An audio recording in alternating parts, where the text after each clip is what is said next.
Samsung S26 Ultra'ni ko'rganlar bormi? Mana hozir sotuvga keldi.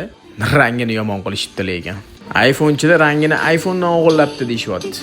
Faqat bu original emas, Xitoy varianti. Birinchi originaldan ham birinchi chiqdi. Telefonni ishlashiga o'zingiz bitta baho bersanglar bo'ladi. Mana ishlashlari uncha yomon emas. Chiroyli rasvetkalarda kelgan. Telefonni komplektida o'zini stilius ruchkalari chiqadi. Telefonni kamerasini mana olishini o'zingiz ko'rsanglar bo'ladi. Ranglarini ko'rsanglar bo'ladi. Qora rang iPhone 7 ga o'xshagan oranjiy rangi. Undan tashqari seri grey ranglarda kelgan.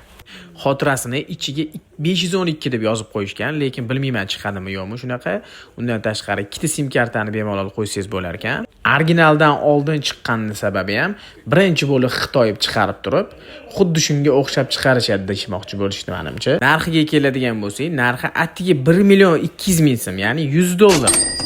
Endi savol, bu rangni kim o'g'irlagan? Samsung iPhone'danmi yoki iPhone Samsungdanmi?